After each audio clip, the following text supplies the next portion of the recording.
She found her clothes dumped on the floor and his perfect shirts spinning where hers had been. The tile was cold under her feet, the air sharp with detergent.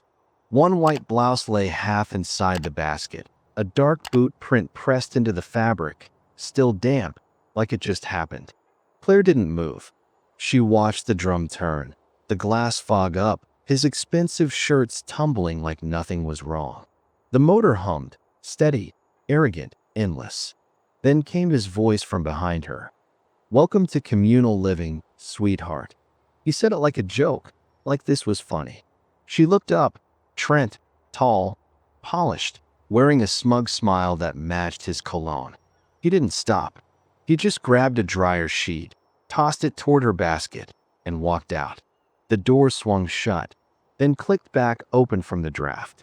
For a second, the sound echoed in the empty basement like punctuation. Claire crouched, picked up each piece of clothing, shook the lint off. Her fingers trembled, but her face didn't change. The rhythm of her breathing stayed calm, mechanical. Upstairs, she heard the faint thud of his apartment door closing. The machine kept spinning. She set her laundry back into the washer, not to rewash, just to hold something still. Her knuckles were white on the edge of the metal. She could almost see her reflection in the stainless steel drum. Small, tired, silent. When the cycle ended, she pulled the damp fabric out, folded it with care, even the ruined blouse. The boot print looked almost artistic now, gray against white. Outside, she passed him in the hallway. He was laughing into his phone, didn't even glance her way. That night, she wiped dust off the wash schedule on her fridge.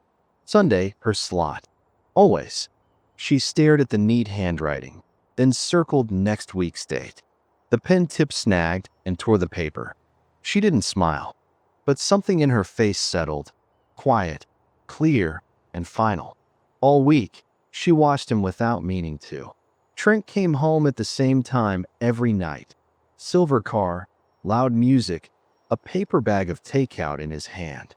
By Thursday, she already knew the rhythm, the elevator noise, the jingle of his keys, the soft echo of his steps above her ceiling. Friday evening, she passed him by the mailboxes. He nodded like nothing had happened. "Still mad about your laundry?" She held her grocery bag tighter. "No, not at all." Her tone was flat, polite, impossible to read. He grinned, kept walking. The smell of his cologne lingered longer than he did. Back in her apartment, the sound of the washing machines downstairs came faintly through the vent. Low, steady, almost like breathing. Claire sat at her table, notebook open. She wasn't writing, just drawing small squares, counting minutes, noting times. She didn't know why she was doing it. Maybe because it felt like control. Saturday morning, she woke early and went down to the basement. The machines were still, the air heavy and cool. She checked the posted schedule. Her name was there, neat, blue ink. His wasn't. A tiny satisfaction flickered and vanished. That night, the hum started again. She knew that sound by now. His machine, his impatience. She sat on her couch, lights off, listening. At 9:23 p.m., it stopped. The dryer clicked on. Her phone buzzed, a reminder she didn't remember setting. Sunday, 7 a.m. She looked at it for a long time, thumb hovering above the screen. Then she pressed save. Sunday came gray and cold. Rain tapped against the window. She went to the kitchen, filled her mug, opened the cabinet, and her eyes stopped on the top shelf. A half-full bottle of bleach sat beside the detergent. She reached for it slowly, set it on the counter, wiped the dust off the cap. The smell was sharp, clean, absolute. Downstairs, a machine started. His. She didn't move. Not yet. Just listened, one fingertip resting on the bottle's rim. It wasn't anger anymore. It was an equation. The hallway lights flickered once as she locked her door. It was late, close to midnight. The building fell to sleep. A soft hum of refrigerators, distant TV murmurs, nothing else. Claire held her laundry basket even though it was empty.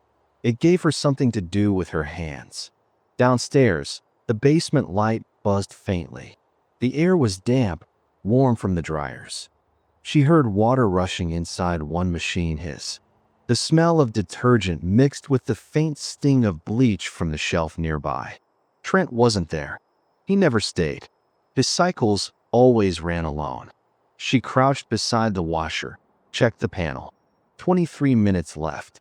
The rhythm of the spinning drum pulsed like a heartbeat through the floor. Claire unscrewed the bleach cap. The seal cracked with a small pop. She hesitated, holding it an inch from the opening. Just a few drops, not to ruin, just to mark. She tilted the bottle. The liquid slid out without a sound, a thin white line swallowed by the wash. No splash, just silence. She closed the cap, set the bottle back where it was. Then she leaned against the wall, breathing shallow, eyes on the timer. 22 minutes. She waited another 30 seconds, then turned and walked away. Her shoes squeaked once against the tile. That was the only sound. Outside, the night air hit her face like clarity, cold, metallic, perfect. She walked a full block before realizing she still held the empty basket. Back in her apartment, she placed it carefully on the floor beside the radiator. Sat down on the couch. No TV, no phone. Just the faint smell of chlorine clinging to her hands.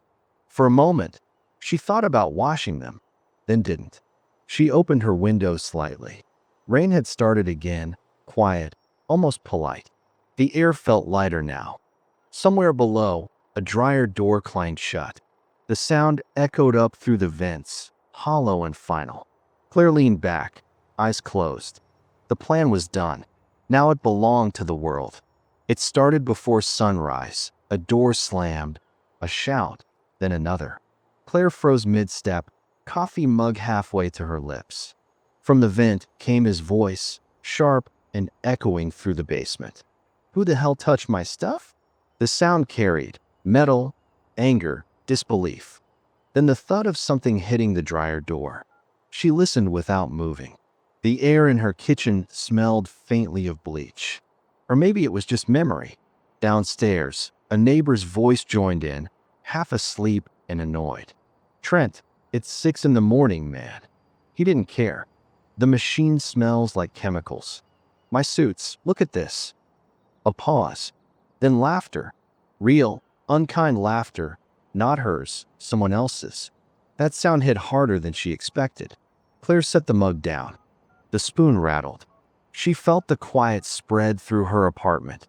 Clean, calm, exact. When she finally went downstairs, the hallway buzzed with whispering. Trent stood in front of the open washer, holding a jacket blotched with pale stains. White against charcoal gray, like frost spreading across stone. His face was red, his jaw tight. "Someone did this on purpose," he said, scanning the small crowd. Claire stepped past him, basket in her hands.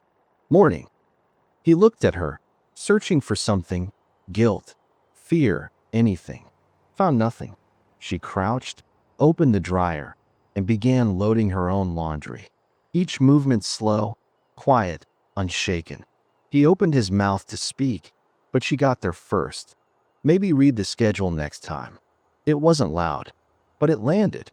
A couple of people turned away, pretending not to smile. Trent blinked, his jaw working like he wanted to reply, then didn't. He dropped the ruined jacket back into the basket and walked out. The hum of the machines filled the space again, softer this time. Claire closed the dryer door. The click echoed like punctuation. Everything in the room felt balanced now, clean, symmetrical, still. She folded one towel, neat as always. Quietly, she thought, "That's enough." The next Sunday felt quiet again. Rain had stopped. The building smelled like detergent and coffee.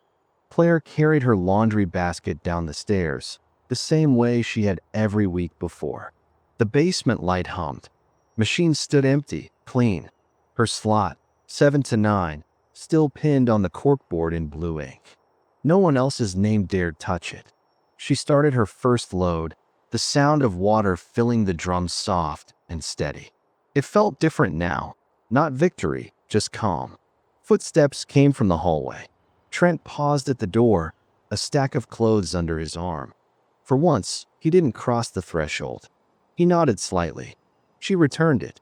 No words. No smile. Just an understanding. Boundaries restored.